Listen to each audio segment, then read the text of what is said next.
Hi, I'm Mark, and on this channel I talk about UK politics and Brexit from an outside view. Although I do know the UK from the inside as well, so don't worry. The UK Labour government has set out its priorities for new trade deals, with a six-nation group of Gulf states as well as India at the top of the list. And ministers have said they plan to resume negotiations in the autumn. Jonathan Reynolds, the Secretary of State for Business and Trade, announced that he would also prioritize talks with Israel, South Korea, Switzerland, and Turkey. The US is notable for being absent from the list. Reynolds stressed the need to restart talks with the six Gulf Cooperation Council countries and India to secure free trade deals once sought by the Conservative government. Both deals have proved more difficult to achieve than many Brexit supporters had hoped, and former Tory Prime Minister Boris Johnson touted a trade deal with India as a major benefit of Brexit, promising it to finalize it by Diwali in 2022. And trade talks with Israel, South Korea, Switzerland and Turkey were already started under the last Conservative government. But the free trade agreement with the USA, once seen as the biggest Brexit win, has failed to materialize. Reynolds added that FTAs are not the only area of action in trade policy, and Prime Minister Sir Keir Starmer has also signalled that he wants an improved trading relationship with the EU, but one that does not involve re-entering the single market or the customs union, which wouldn't be possible now anyway.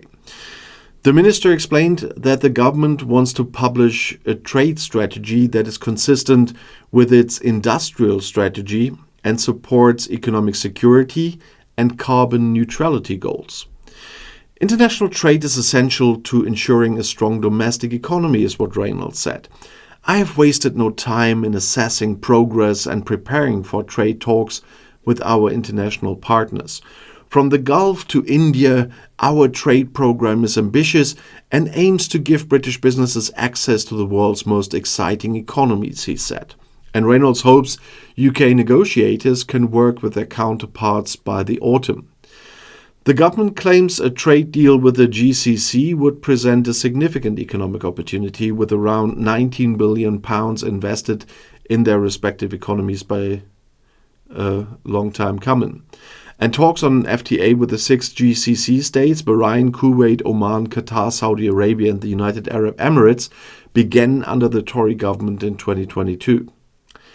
Anne-Marie Trevelyan, then International Trade Minister, said the envisaged deal would enable a £1.6 billion annual boost to the UK economy from increased exports of manufactured goods and agricultural products to financial and digital services. After an initial burst of post-Brexit activity, however, concerns grew in Whitehall about the danger of hasty trade deal. A 2021 deal with Australia struck by Liz Truss, then Trade Secretary, was widely criticised, with some Tory MPs seeing it as one-sided and detrimental to British farmers. And David Lammy, Britain's Foreign Secretary now, visited India this month to hold talks on resuming trade talks, which were suspended due to elections in both countries. A deal has been the subject of lengthy negotiations. And Natarajan Chandrasekaran, the chairman of the Tata Sons Group, expressed his delight at the new government's swift resumption of trade negotiations. As one of the largest international investors in the United Kingdom, the Tata Group supports any measure that strengthens the British economy, he said. After Brexit, the UK government aimed to conclude large new trade agreements with countries outside the European Union to compensate for the loss of access to the EU single market. However, there were several challenges and reasons why these efforts were not really successful. Of course, trade agreements are complex and time-consuming. They require extensive negotiations on tariffs, standards, services, and regulatory harmonization. Many of the major economies, such as the USA, China, or India, have their own priorities and conditions that require lengthy negotiations. Before Brexit, the UK had not negotiated trade agreements on its own for decades, as this task was taken over by the EU. So there was a learning curve and building up of expertise that took time and still is. And countries such as the United States had other political and economic priorities.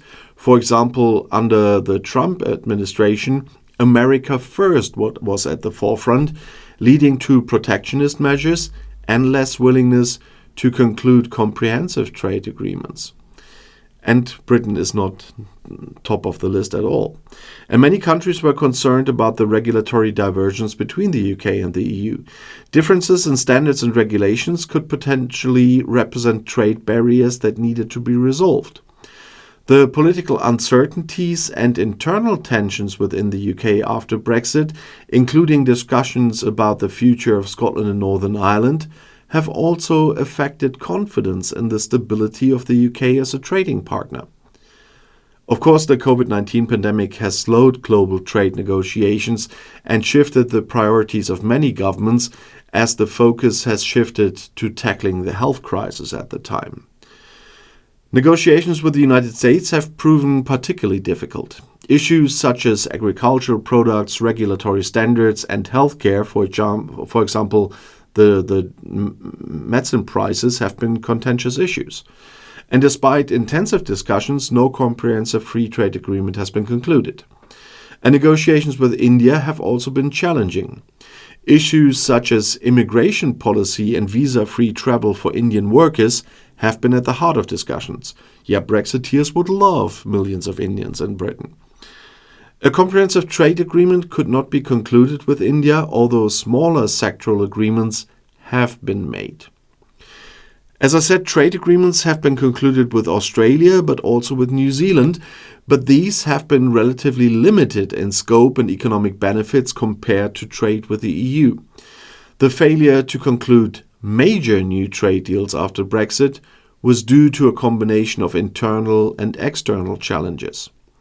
Although the UK government has made some progress on smaller trade deals, the economic benefits remain limited compared to the losses from the loss of the EU single market. And in the long term, the UK might benefit from a greater focus on building trade relations with growing markets and an improved negotiating strategy, but the UK's outlook in the near future is shaped by a number of factors that present a lot of challenges. The UK economy will continue to need to make adjustments to the new trading relationship with the EU and to other countries, and businesses will need to adapt to the new customs and regulatory requirements, and there is always higher costs involved with checks and everything around it. But the UK will continue to seek to conclude new trade deals, as I said in the beginning of the video, and the focus might also once again go to the Asia-Pacific region as well as the US, but the success of these efforts will be critical to future growth opportunities. The UK's post-Brexit future remains marked by uncertainty, and the government's ability to make the right economic and policy decisions will be crucial to overcome the challenges and restart economic growth. And if you want to know more, the next video is right here in the end screen. I'll see you there. I'll be back.